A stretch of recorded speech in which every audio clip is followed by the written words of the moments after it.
Hello dear, welcome to my YouTube channel maths knowledge hub. आज के इस video के अंदर हम इस पॉइंट को क्लियर करेंगे कि एक 12th क्लास के सीबीएसई बोर्ड के स्टूडेंट का रिजल्ट कैसे कैलकुलेट होगा। तो इसी कड़ी में सबसे पहला पॉइंट आता है रिजल्ट कमेटी। तो समझते हैं ये रिजल्ट कमेटी क्या है। आप सबको मालूम है कि कोरोना महामारी के कारण इस साल 10th और 12th के फाइनल बोर्ड एग्जाम नहीं होने पाए, तो उनका रिजल्ट तैयार करने के लिए सीबीएसई के निर्देशानुसार हर एक स्कूल अपने लेवल पर एक रिजल्ट कमेटी तैयार करेगी और यही रिजल्ट कमेटी उस स्कूल का रिजल्ट बनाएगी। इस रिजल्ट कमेटी में स्कूल के टीचर्स होंगे एंड 2 अदर स्कूल्स के टीचर होंगे। अब 2-3 काम हैं जो इस रिजल्ट कमेटी को सबसे पहले कर लेने चाहिए। पहला काम है अपने स्कूल के 3 साल के पिछले 3 सालों के रिजल्ट को एनालाइज करे और उसमें से बेस्ट रिजल्ट को सेलेक्ट करे। फॉर एग्जांपल 17-18 में मान लो किसी स्कूल का ओवरऑल एवरेज मार्क्स रहा 70 और 18-19 के अंदर ओवरऑल एवरेज मार्क्स रहा 80 और 19-20 के अंदर ओवरऑल एवरेज मार्क्स रहा 75। तो इस ओवरऑल एवरेज मार्क्स में से सबसे बेस्ट को सेलेक्ट करें। तो इसमें आपको मालूम है सबसे बेस्ट कौन है, 80। तो ये होगा रेफरेंस ईयर, मतलब स्कूल पिछले 3 सालों के बेस्ट रिजल्ट के हिसाब से अपना रिजल्ट तैयार करे। और इसके बाद इसमें एक अगला पॉइंट और आता है keep record of result of other board student. ये देखो क्या चीज है, ये पॉइंट इसलिए इंपॉर्टेंट है क्योंकि सीबीएसई ने 12th क्लास के रिजल्ट के लिए 3 चीजों के बारे में बोला है। सबसे पहला 10th क्लास का रिजल्ट, दूसरा 11th क्लास का फाइनल रिजल्ट और 12th क्लास का जो भी हुआ है मिड टर्म प्री बोर्ड उसका 40% लेना है। 11th के रिजल्ट फाइनल रिजल्ट का 30% लेना है और 10th के रिजल्ट का 30% लेना है। अब इसमें से ये कैसे लेने हैं इस चीज को मैं आगे डिटेल से एक्सप्लेन करूंगा।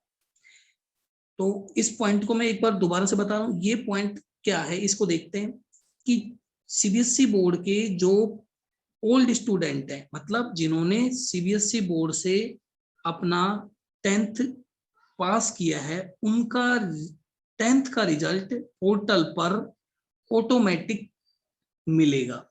लेकिन जो अदर बोर्ड के स्टूडेंट हैं जैसे हरियाणा बोर्ड से हैं, राजस्थान बोर्ड से हैं या यूपी बोर्ड से हैं, उनका रिजल्ट कमेटी को पोर्टल पर अवेलेबल करवाना होगा। तो आई थिंक ये पॉइंट आपका अब क्लियर है। आइए अब नेक्स्ट पॉइंट पर चलते हैं।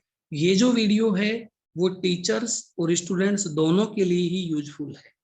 स्टूडेंट्स जो 12th क्लास को पास करेंगे उन्हें मालूम हो कि उनका रिजल्ट कैसे कैलकुलेट हुआ है, और टीचर्स जो रिजल्ट कमेटी के मेंबर बनेंगे या रिजल्ट कमेटी को गाइड करेंगे उनको भी कुछ पॉइंट्स यहाँ से क्लियर होंगे कि हमें रिजल्ट को कैसे कैलकुलेट करना है या किस तरीके से रिजल्ट को तैयार करना है। अब इसमें सबसे पहला पॉइंट आता है इंडिविजुअल सब्जेक्ट +-5। ये क्या चीज है, मान लो किसी स्कूल के अंदर 60 स्टूडेंट्स हैं, किस सब्जेक्ट में, मैथ्स में, और इनका ओवरऑल एवरेज मार्क्स मैथ्स का रेफरेंस ईयर में 65 रहा।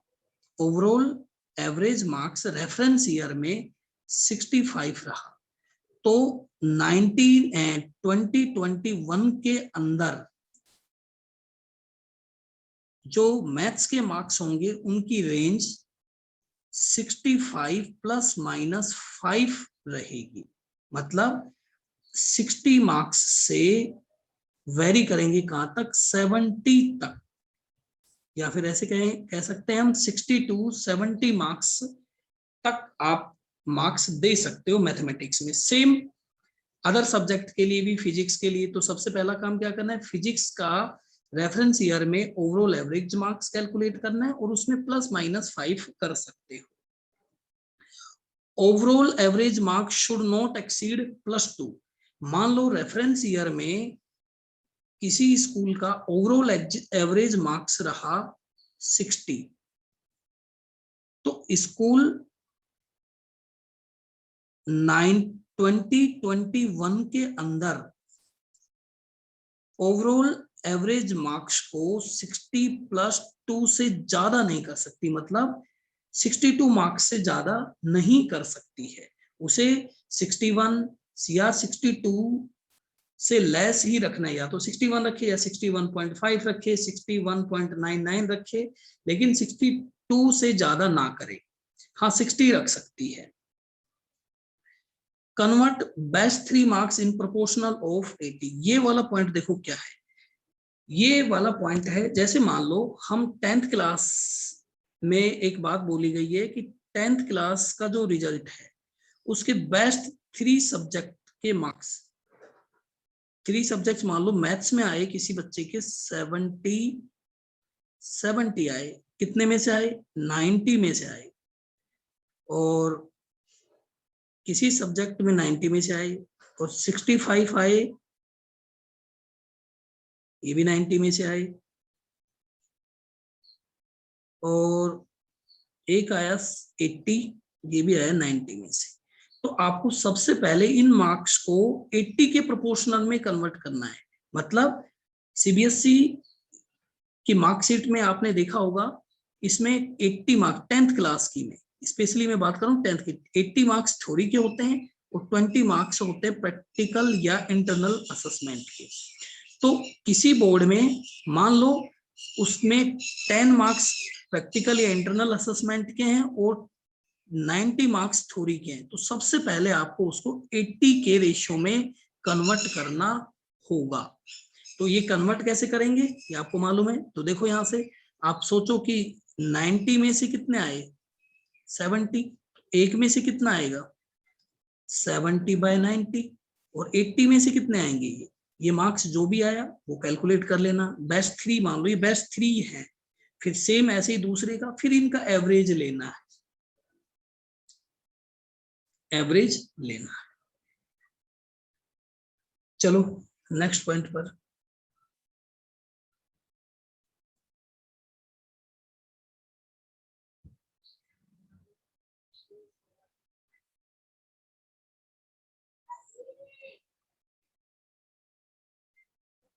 अब यहां मैंने एक एग्जाम्पल ले रखा है, एक स्टूडेंट है हरकेश, कि उसके मार्क्स हम कैसे कैलकुलेट करें।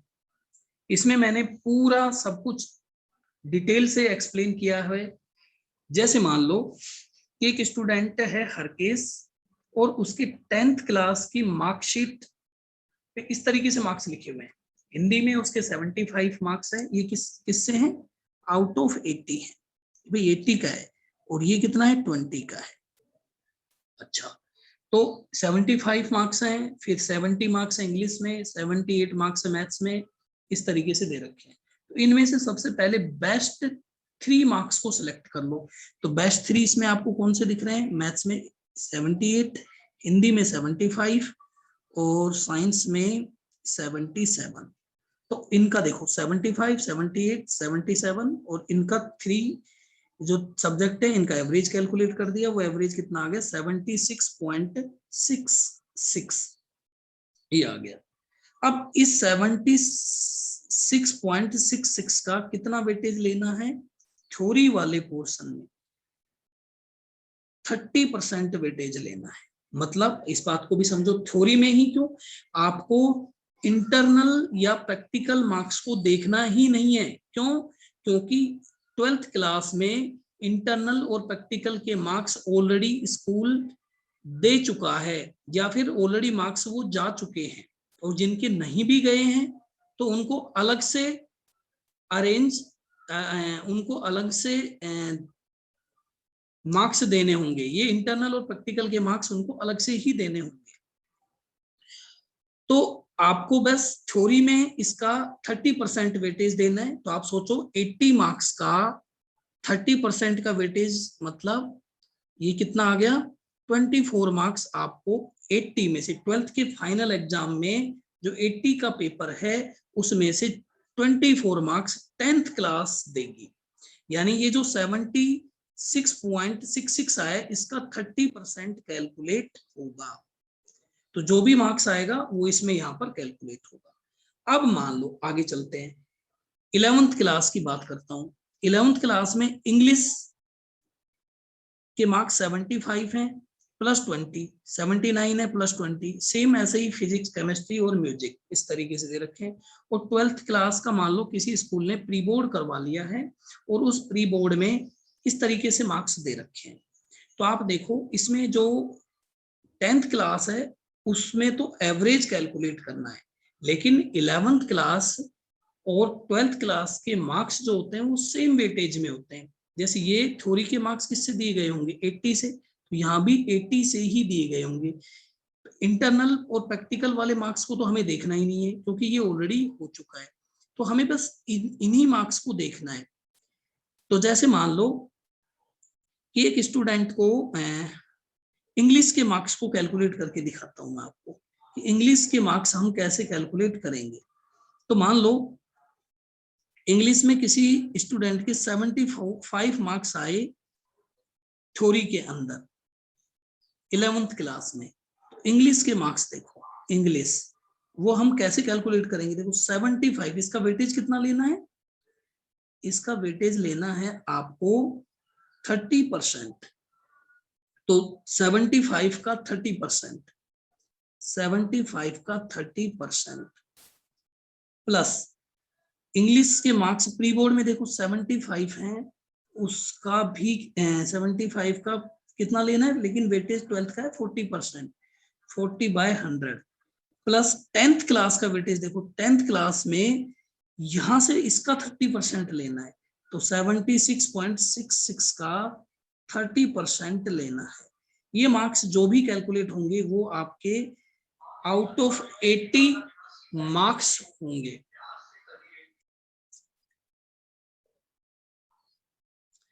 तो हमने ये इंग्लिश के मार्क्स का देखा, इसकी कैलकुलेशन मैंने नेक्स्ट स्लाइड में भी कर रखी है जो पूरी डिटेल से, लेकिन आप एक बार यहाँ समझ लो ज्यादा अच्छा रहेगा। तो आइए इंग्लिश की कैलकुलेशन के बाद हम मार्क्स की कैलकुलेशन के बाद हम देखते हैं मैथ्स के मार्क्स। तो मैथ्स के मार्क्स जो 12th क्लास की फाइनल मार्कशीट पे होंगे वो कैसे होंगे वो देखते हैं। देखो सबसे पहले इसका जो 10th क्लास के 3 बेस्ट सब्जेक्ट का एवरेज है उसका लिया जाएगा 30%, 30% प्लस फिर 11th में जो मार्क्स आए हैं, 11th में कितना है 79 आए हैं, उसका भी कितना लिया जाएगा 30% लिया जाएगा। और फिर 12th क्लास में जो भी मार्क्स आए हैं 79 आए हैं, इसका लिया जाएगा 40%। इसका जो भी टोटल आएगा वो हमारे मार्क्स होंगे आउट ऑफ 80। और इसमें से हम ऐसे भी कह सकते हैं कि इसमें एक चीज और ऐड होगी क्या, प्लस इंटरनल असेसमेंट मार्क्स। जैसे मान लो 12th क्लास में जो प्रैक्टिकल मार्क्स हुए हैं आपके या फिर इंटरनल असेसमेंट के मार्क्स हैं, वो जो मैथ्स के जो 20 मार्क्स हैं या किसी स्टूडेंट के 19 मार्क्स हैं वो भी इसमें ऐड होंगे, तब बनेगा आपका 100 आउट ऑफ 100। जो भी ये मार्क्स इनका टोटल आएगा वो यहाँ लिख दिया जाएगा। ठीक है, ये आगे आपके मैथ्स के मार्क्स की कैलकुलेशन। अब मैथ्स के बाद आती है थोड़ा सा काम मुश्किल है इसके बाद फिजिक्स के मार्क्स में। तो देखो इसमें क्या करना है, तो ध्यान से समझना, फिजिक्स वाला इंपॉर्टेंट है क्योंकि ये सब 80 में से थे, ये सब 80 में से थे। फिजिक्स का 70 का है, प्रैक्टिकल के मार्क्स कितने हैं इसमें 30 है। तो हमें देखो सबसे पहले ये जो मार्क्स आए हैं इसको हमें 70 के वेटेज में कन्वर्ट करना है। तो आप देखो सोचो 10th में, अब भाई 12th क्लास की जो फाइनल जो मार्कशीट होगी उसमें फिजिक्स के तो 70 मार्क्स तो होंगे थ्योरी के और 30 मार्क्स किसके होंगे, प्रैक्टिकल के। तो इसमें 10th क्लास का वेटेज कितना हुआ 70 की, 30 का मतलब 10th क्लास का वेटेज हुआ 21, 10th का 70 का 30% निकाल लो, 11th का भी 21 रहा और रिमेनिंग 40% यानी 28 मार्क्स किसका रहा, 12th क्लास का। तो हमें जो मार्क्स लेने हैं वो 21 मार्क्स इस क्लास से लेने हैं। तो देखो सबसे पहले काम क्या करना है, 76.66 मार्क्स आए किससे, 80 से। एक में से कितने आएंगे, 76.66 अपॉन 80 इंटू, तो 70 से कितने आएंगे, इतने। और इसका क्या लेना है, आप 30% लेना है, प्लस ये चीज इंपॉर्टेंट थी इसमें, 11th में क्या करना है, 70 मार्क्स आए, 70 का लेना है आपको सीधा 30%, क्योंकि 12th में भी तो वही है। और 12th क्लास के प्री बोर्ड में 70 मार्क्स आए आपके फिजिक्स में, और उसका कितना लेना है, 40% लेना है। साथ में इसमें फाइनल मार्कशीट में इसके प्रैक्टिकल के मार्क्स हैं वो आपको यहाँ मिलेंगे। जैसे मान लो किसी ने 30 मार्क्स दे दिए तो 30 हो जाएंगे, ये क्या होगा, आउट ऑफ 100। इसकी भी कैलकुलेशन मैंने पीछे अगले आने वाली स्लाइड पर दिखा रखी है। तो आई थिंक ये चीज आपको क्लियर हो गई होगी। इसके बाद एक चीज और छोटी सी मैं क्लियर करता हूँ, म्यूजिक के मार्क्स। तो म्यूजिक के मार्क्स देखो कैसे, म्यूजिक कैसे कैलकुलेट होगा, तो देखो फाइनल मार्कशीट पर सबसे पहले इसका 76.66 आए किससे, 80 से, तो ये मार्क्स 30 से कितने आएंगे, 30 से कितने आएंगे वो कैलकुलेट कर लो। और इसका क्या लेना है हमें, 30% लेना है, प्लस 11th क्लास में ये जो मार्क्स दे रखे हैं 28, ये 28 मार्क्स आए, और इसका कितना लेना है, 30%। 12th क्लास में मान लो म्यूजिक में कितना है, 28, और उसका कितना लेना है, 40%, प्लस इसमें मान लो यहाँ जैसे प्रैक्टिकल में 69 दे रखे हैं, 60, मान लो कि फाइनल जो एक्सटर्नल आया होगा उसने भी है ना 70 मार्क्स या 69 या 68 दे दी जैसे मान लो, तो ये मार्क्स आपके कैलकुलेट होंगे आउट ऑफ 100, यहाँ लिख देंगे इसको। तो आइए नेक्स्ट स्लाइड में आपको दिखा देता हूँ, इसी की कैलकुलेशन मैंने है ना आगे कर रखी है।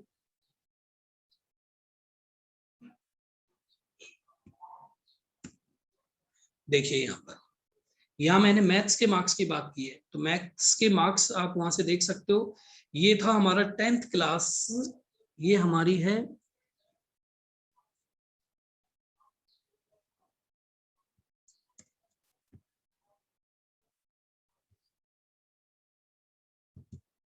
ये हमारी है 10th क्लास, ये 10th क्लास है, ये हमारी 11th है, और ये हमारा 12th प्री बोर्ड है।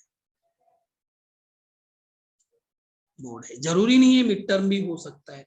तो सबसे पहले 3 जो सब्जेक्ट थे उनका एवरेज मार्क्स निकाल लिया, और इसका कितना लेना था, 30%, प्लस 11th में फाइनल एग्जाम में मैथ्स में 80 में से 79 मार्क्स आए, इसका 30% लेना है।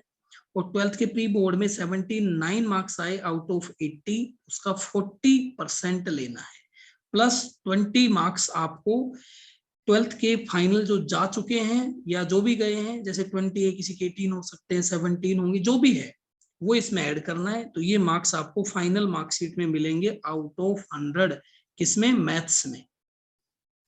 सेम ऐसे ही इंग्लिश के मार्क्स का वेटेज कैसे कैलकुलेट करना है, 10th के 3 बेस्ट सब्जेक्ट का मीन, उसको 30 से, उसका 30%, इंग्लिश में जो मार्क्स आए 11th क्लास में फाइनल मार्कशीट में, जैसे 75 मार्क्स है उसका 30%, और प्री बोर्ड में 76 मार्क्स आए थे उसका 40%, प्लस प्रैक्टिकल मार्क्स या इंटरनल असेसमेंट के मार्क्स, तो ये आपको आउट ऑफ 100 मिलेंगे। ये मार्क्स हमें नहीं कैलकुलेट करने, ये ऑलरेडी कैलकुलेट हो चुके, हमें बस इतनी ये कैलकुलेशन देखनी है, ये कैलकुलेशन देखनी है, और प्लस जो होगा वो अपने आप हो जाएगा पोर्टल पर। अब केमिस्ट्री के मार्क्स की कैलकुलेशन दिखाता हूं। केमिस्ट्री के मार्क्स 76.66 आउट ऑफ 80 मिला, तो 70 से कितना मिलेगा, इंटू 70 कर दिया, और इसका क्या लेना है हमें, 30%। फिर मान लो 11th के फाइनल एग्जाम में आउट ऑफ 70 64 मार्क्स आए किसी बच्चे के, उसका 30% कैलकुलेट कर लो, 12th के प्री बोर्ड में भी 64 मार्क्स है, उसका 40% कैलकुलेट कर लो, प्लस 30 मार्क्स मान लो किसी एक्सटर्नल ने उसको दे के चला गया है, वो इसमें ऐड होने, तो इतने मार्क्स उसको फाइनल मार्कशीट पर मिलेंगे। फिजिक्स के मार्क्स सेम ऐसे ही जैसे केमिस्ट्री के कैलकुलेट हुए हैं, वही 76.66 ये 10th क्लास का average marks out of 80 into 70 का पेपर होना है फाइनल, इंटू 30/100 प्लस 68 इंटू 30/100, ये क्या है 11th के फाइनल मार्क्स। 11th क्लास के जो फिजिक्स का पेपर हुआ उसमें 68 मार्क्स मिले किसी बच्चे को, तो उसका 30%, और प्री बोर्ड में मान लो 70 मार्क्स मिले तो उसका, और फिजिक्स वाले जो एक्सटर्नल थे उन्होंने 29 मार्क्स दिए, तो उस बच्चे को टोटल आउट ऑफ 100 इतने मार्क्स मिलेंगे फिजिक्स में।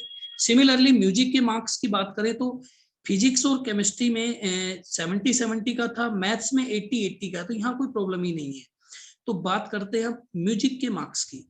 म्यूजिक का पेपर आपको पता है 30 और 70 का होता है प्रैक्टिकल, तो 30 का थ्योरी पोर्शन की बात करते हैं। सबसे पहले 10th क्लास के 76.66 एवरेज मीन जो था 3 बेस्ट का अपॉन 80 इंटू 30, और इसका भी कितना लेना है 30%, तो 30/100 प्लस मान लो 11th क्लास में म्यूजिक में कितने मार्क्स आए उसके 28, इसका 30% लेना है, और प्री बोर्ड में आए 27, तो इसका 40% लेना है।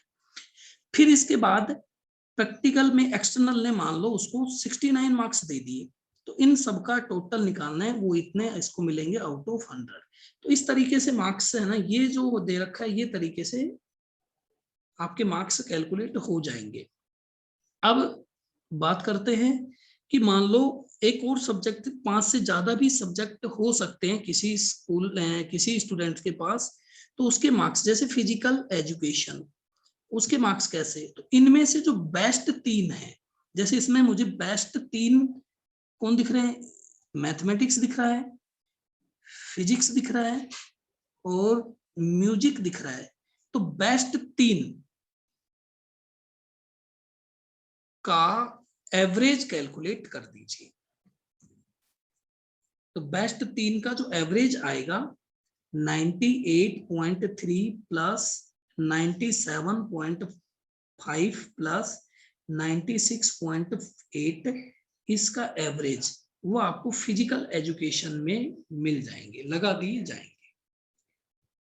तो आपको आई थिंक ये सारी कैलकुलेशन समझ आ गई होगी। अगर इसमें कोई मिस्टेक हो या मेरी से कोई गलती हो गई है तो आप मुझे कमेंट करके जरूर बताएं। Thank you for watching video.